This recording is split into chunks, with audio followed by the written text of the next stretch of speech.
और गांव में रहने वाली झुमरी दोपहर की कड़ी धूप में गांव के सभी घर से कपड़े की पोटली इकट्ठी करके अपने घर पहुंचती है, जहां उसका धोबी पति खाट पर खर्राटे लेकर चैन की नींद सो रहा था। तभी कपड़ों की पोटली को झुमरी जमीन पर पटक देती है। आहा, जरा देखो धोबी महाराज को, कैसे टांगे पसारे अब तक बिस्तर पर पड़े हैं। अरे ओ आलस के मारे धोबी प्यारे, जरा उठने का कष्ट कर लो। गहरी नींद में सोए लल्लन धोबी के कान में भला कहाँ झुमरी की बात जाती।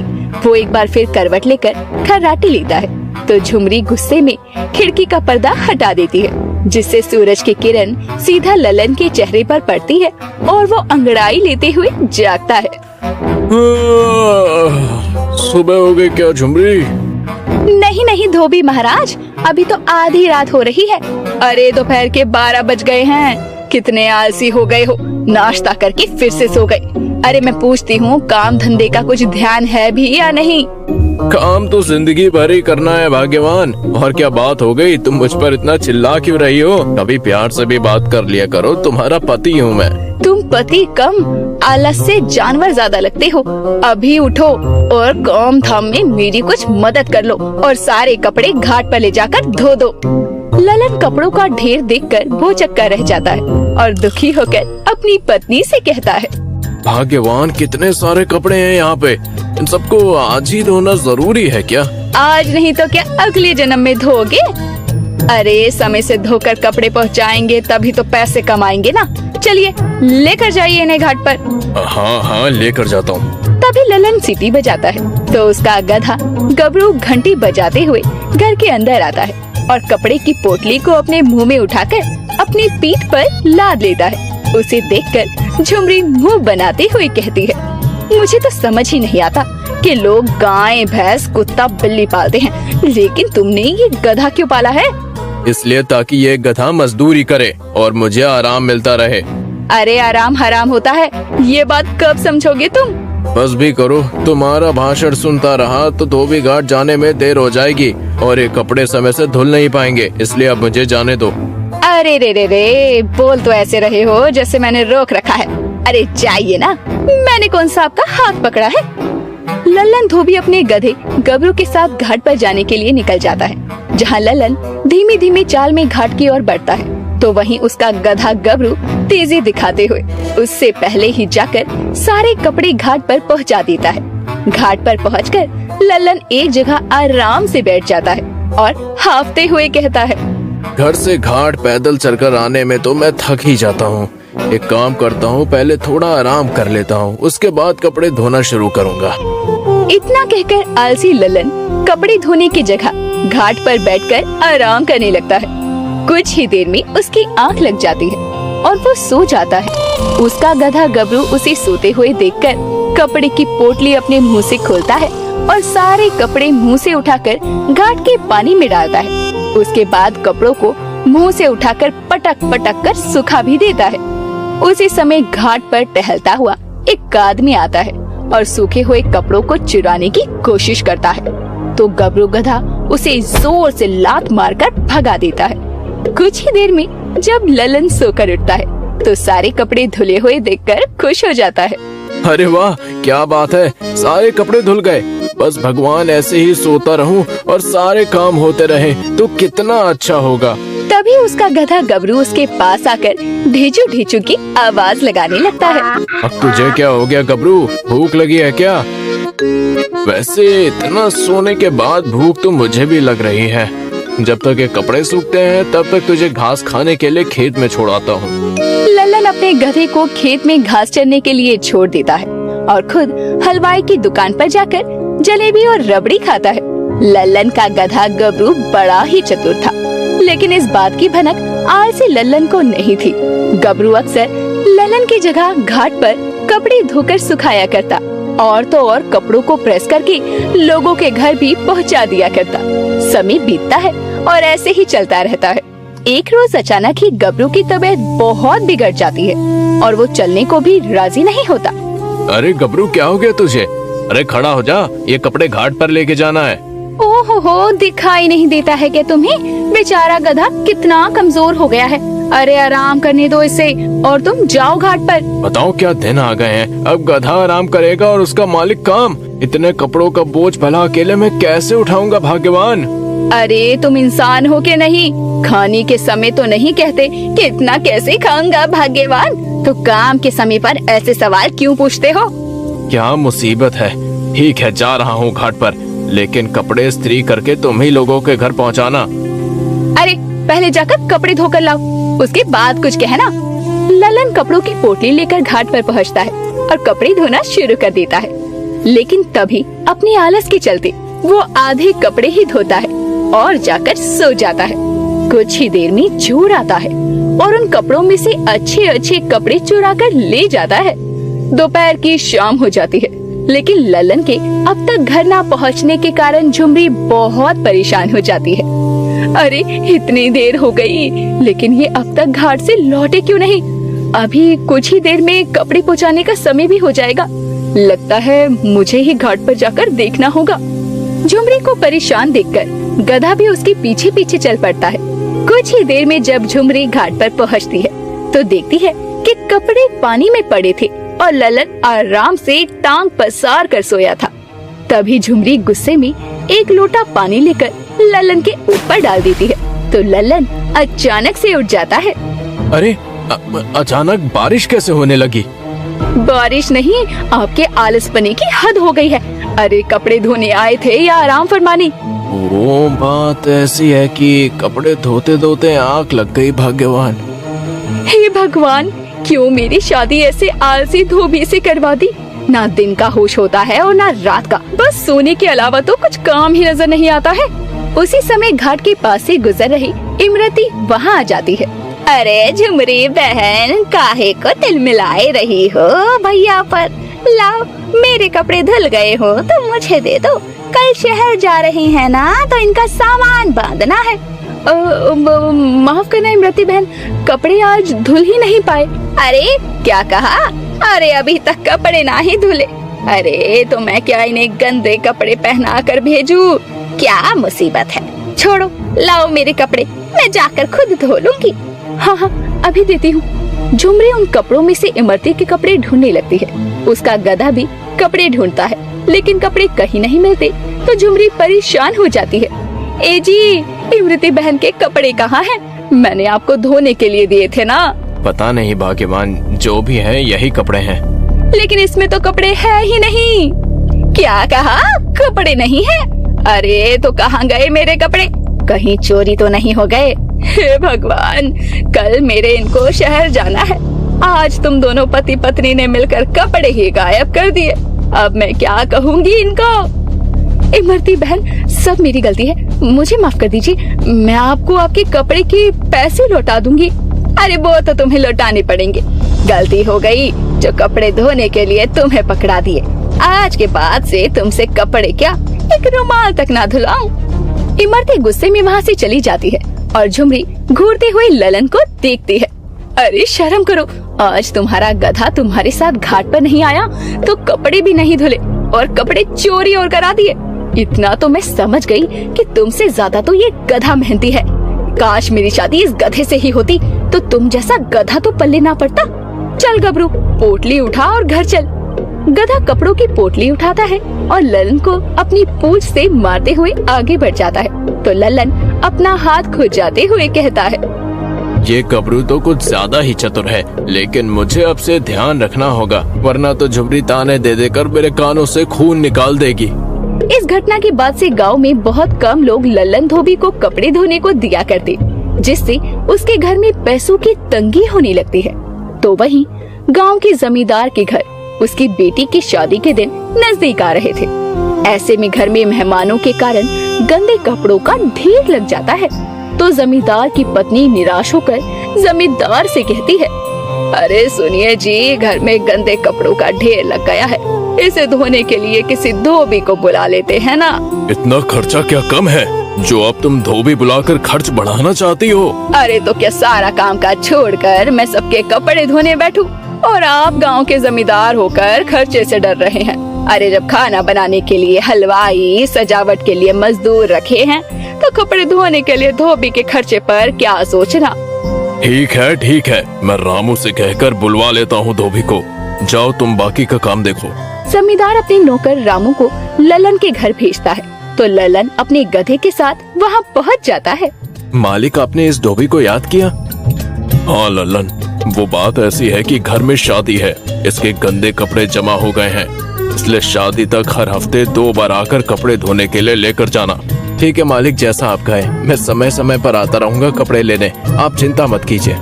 रामू ढेर सारे कपड़ों को एक बड़ी सी पोटली में लपेटता है और ललन का गधा गबरू उसके सामने आता है तो रामू उसकी पीठ पर पोटली को लाद देता है। अरे वाह ललन, तेरा गधा तो बड़ा समझदार है। क्या नाम है इसका?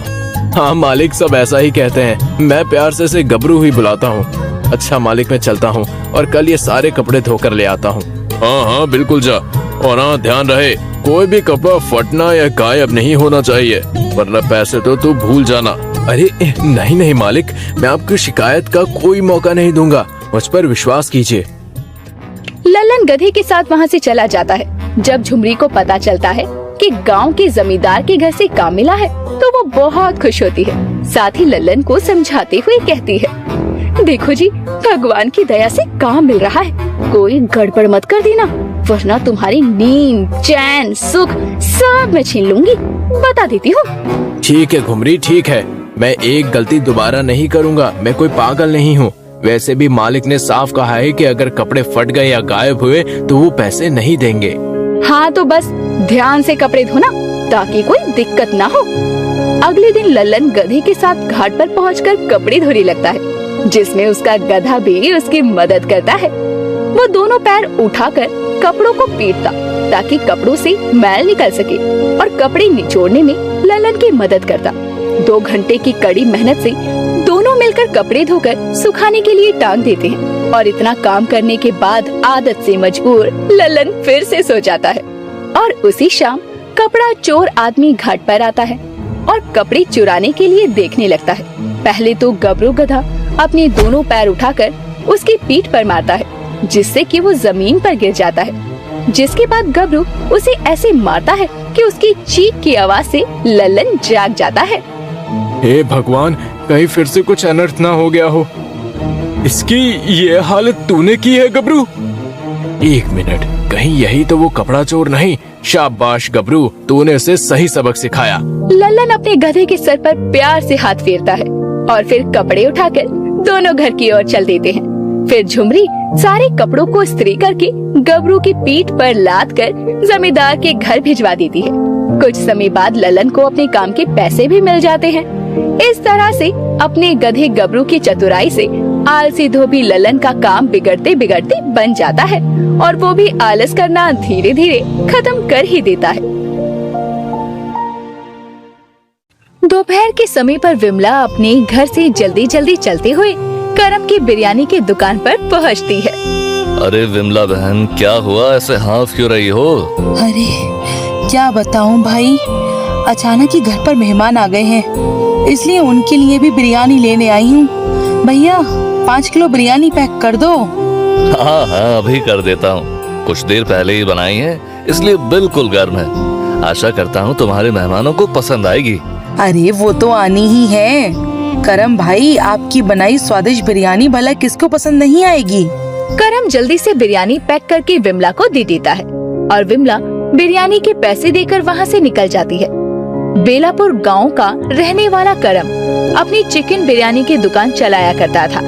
उसकी बनाई बिरयानी लोगों को बहुत पसंद आती थी। रोज उसकी दुकान पर सुबह शाम बिरयानी खाने वालों की भीड़ लगी रहा करती और तो और त्योहार के समय उसकी अच्छी खासी कमाई हो जाया करती। लेकिन करम थोड़ा लालची किस्म का आदमी था। एक शाम करम बिरयानी की दुकान से घर पहुंचता है और पैसे का हिसाब कर रहा होता है। ये क्या? अरे इससे ज्यादा तो हफ्ते की बिरयानी बनाने की लागत लग जाती है। ओहो, आप फिर हिसाब किताब करने बैठ गए? पहले मुंह हाथ धोकर खाना खा लीजिए। रेवती, ऐसे ही चंद पैसे आते रहे तो कैसे काम चलेगा? अभी तो बिरयानी की दुकान के लिए जो कर्ज लिया था वो भी चुकाना है। अजी धीरे धीरे सब हो जाएगा, आप परेशान क्यों हो रहे हैं? वैसे भी दुकान पर ठीक ठाक ग्राहक आ जाते हैं, हम थोड़ा बचत करके चलेंगे तो सब ठीक होगा। अपने आप कुछ ठीक नहीं होता, मुझे ज्यादा कमाई करने के लिए कुछ तो सोचना पड़ेगा। करम सोचने लगता है कि कैसे वो अपनी बिरयानी बनाने की लागत को कम करे ताकि उसकी लागत कम हो और उसे मुनाफा ज्यादा हो।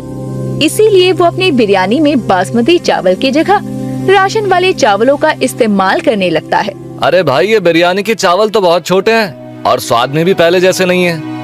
कैसी बात कर रहे हो भाई, बिरयानी का स्वाद तो पहले जैसा ही है। और वैसे भी इतनी स्वादिष्ट बिरयानी तुम्हें कहीं भी इतनी सस्ते दाम में नहीं मिलेगी।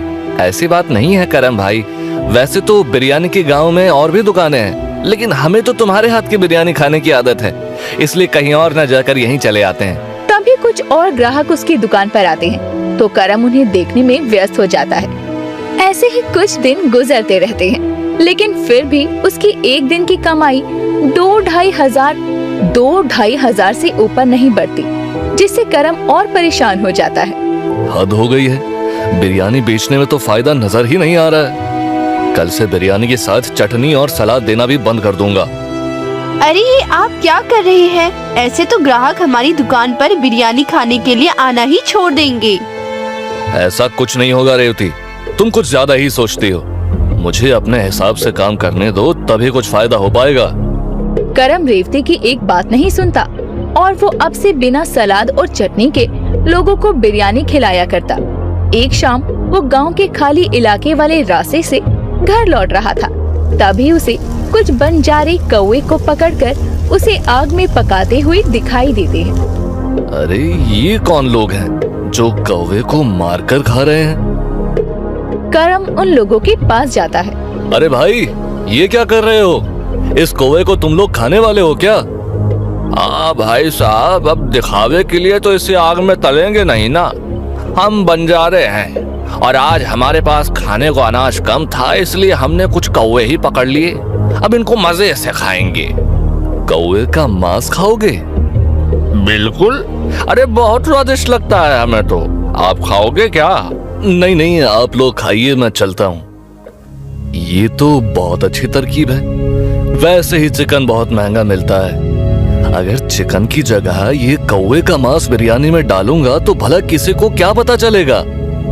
उन बंजारों को कौवा खाते देखकर करम को कौवा बिरयानी बनाने का ख्याल आता है और अगले दिन वो अपने घर के बाहर कुछ बची हुई बिरयानी बिखेर देता है, जिसे खाने के लिए बहुत से कौवे आ जाते हैं, जिन पर जाल फेंककर करम उन्हें पकड़ लेता है और उनका मांस निकालकर बिरयानी बनाकर दुकान पर ले जाता है। लोग आने शुरू होते हैं और बिरयानी खाने लगते हैं। चिकन की जगह कौवे का मांस खाकर एक ग्राहक कहता है, अरे करम भाई, ये बिरयानी में एक भी लेग पीस नहीं है और स्वाद भी कुछ अटपटा सा है। ओहो, हमेशा तुम्हारी थाली में लेग पीस आए ये तो जरूरी नहीं ना। जो परोसा है खा लो, कितना बोलते हो। उसी समय विमला भी बिरयानी लेने के लिए दुकान पर आती है। आओ आओ विमला बहन, बहुत दिनों बाद आई हो दुकान पर। हाँ करम भाई, महंगाई आसमान छू रही है, ऐसे में रोज रोज बिरयानी तो खा नहीं सकते ना। आज घर वालों का मन किया तो चली आई हूँ बिरयानी लेने। अच्छा ऐसा करो, 3 किलो बिरयानी पैक कर दो जल्दी से। हाँ, अभी देता हूँ। उस दिन तो रोज की तरह करम की बनाई सारी कौवा बिरयानी बिक जाती है।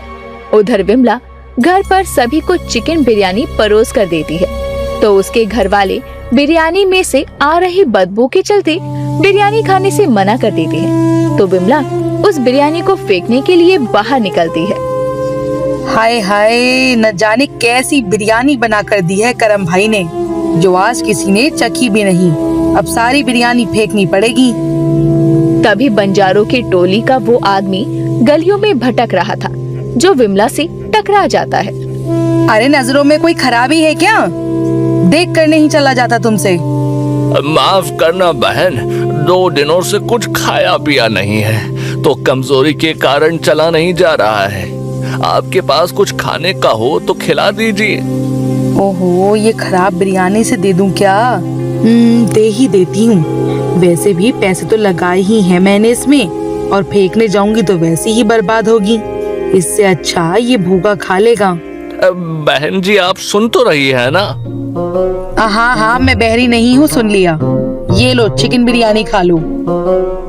चिकन बिरयानी? आप इस भूखे को बिरयानी खिलाएंगी?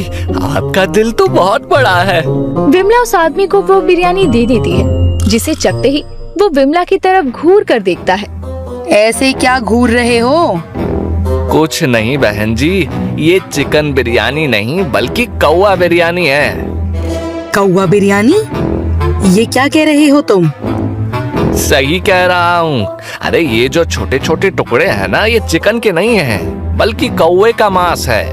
मैंने बहुत खाया है कौवे का मांस, तो मुझे पता है। चिकन बिरयानी जितना स्वादिष्ट नहीं है, लेकिन मुझे भूखे के लिए ये कौवा बिरयानी भी चिकन बिरयानी से कम नहीं। अच्छा, तभी मैं कहूँ कि मेरे घर में किसी ने भी बिरयानी को खाना तो दूर सूंघा भी क्यों नहीं। अच्छा सुनो, तुम कल भी यहाँ आना। मैं तुम्हें कल कौवा बिरयानी की जगह चिकन बिरयानी खिलाऊंगी। ये बात सुनकर उस आदमी की आंखों में चमक आ जाती है। अब अगले दिन भी करम पकड़े हुए कौवों का मांस निकाल रहा था। तभी वहाँ पर रेवती आ जाती है और उसे ऐसा करते देखकर हैरान रह जाती है। ये आप क्या कर रहे हैं? कौवे का मांस, इसका आप क्या करेंगे भला? अरे इतना हैरान होने की जरूरत नहीं है। मैं चिकन की जगह इसमें कौवे का मांस डालकर बिरयानी बनाने वाला हूँ। आप ये कैसी बात कर रहे हैं जी? लोगों को पता चला कि आप ये सब करके बिरयानी बेच रहे हैं तो हमारी कितनी बदनामी होगी, ये सोचा है आपने? अरे कुछ नहीं होगा। कल भी मैंने कौवा बिरयानी बनाकर बेची है और सभी ने वैसे ही मजे से खाई है जैसे वो हमेशा खाते हैं, और इसमें हमारा ही फायदा है। हे भगवान, अपने लालच के चक्कर में आप ये सब क्या कर रहे हैं? ठीक नहीं है ये। कितना बोलती हो रेवती, चुप हो जाओ तुम और मुझे अपना काम करने दो। वैसे भी दुकान खोलने में देर हो रही है, हटो यहाँ से। इतना बोलकर करम वहाँ से चला जाता है। वो दुकान पर जाता है तो देखता है कि लोगों की भारी भीड़ इकट्ठा थी। लगता है मेरी कौवा बिरयानी सबको कुछ ज्यादा ही स्वादिष्ट लगी है, तभी लोग दुकान खुलने से पहले ही भीड़ लगाकर खड़े हैं। सही है, आज तो जमकर कमाई होगी मेरी। करम खुशी खुशी दुकान में जाता है तो सभी लोग उसे घूर कर देखने लगते हैं। अरे ऐसे क्यों देख रहे हैं? आप लोग सभी लाइन लगाकर खड़े हो जाइए, अभी सभी को गर्मा गर्म चिकन बिरयानी परोसता हूँ। चिकन बिरयानी या कौवा बिरयानी? हाँ, कौवा बिरयानी? अरे विमला बहन, सुबह सुबह क्या भांग खाकर आई हो? ये क्या बात कर रही हो? सही कह रही है विमला बहन। अरे तुम्हारी कल की कौवा बिरयानी खाकर मेरे घर वालों को उल्टियाँ, दस्त लग गए। और मेरे घर वालों ने खाना तो दूर, उस बिरयानी को सूंघा तक नहीं। वो भला हो इस आदमी का जिसने उस बिरयानी को खाकर बताया कि वो चिकन नहीं कौवा बिरयानी है, कौवा बिरयानी। मेरा तो सारा पैसा बर्बाद हो गया। अरे भाई, मैंने तुझे ये क्या बताया कि मैं कौवा पकड़ कर खाता हूँ? तुमने तो कौवा बिरयानी ही बनाना शुरू कर दिया, तो और लोगों को चिकन बिरयानी के नाम पर कौवा बिरयानी खिलाकर ठगने भी लगे। इसे ऐसे नहीं छोड़ना चाहिए, हम इसे पुलिस के हवाले कर देते हैं। खाने में इतनी बड़ी मिलावट कर रहा है ये। सभी लोग करम को पकड़कर पुलिस स्टेशन ले जा रहे होते हैं। तभी वहाँ भागती हुई रेवती आती है और सभी के सामने हाथ जोड़कर कहती है, देखिए, इन्हें पुलिस के पास मत ले जाइए। इनकी तरफ से मैं आप सबसे माफी मांगती हूँ। मैं भी आप लोगों से माफी मांगता हूँ। अपने लालच में मैं अंधा हो गया था, मुझे माफ कर दीजिए। उन लोगों को माफी मांगते देखकर और उन्हें अपने गांव का समझकर गांव वालों को उन पर दया आती है और वो उसे छोड़ देते हैं। लेकिन करम अपने लालच के चक्कर में अपनी बिरयानी की दुकान से हाथ धो बैठता है, क्योंकि अब कोई भी ग्राहक उसके यहाँ आना पसंद नहीं करता था। मोरल: लालच बुरी बला है। ये कथन बिल्कुल सत्य है, क्योंकि अक्सर लालच में अंधे होकर लोग खुद को ही नुकसान पहुंचाते हैं, जैसा कि करम ने इस कहानी में किया। इसीलिए दोस्तों, हमें कभी भी किसी चीज का लालच नहीं करना चाहिए।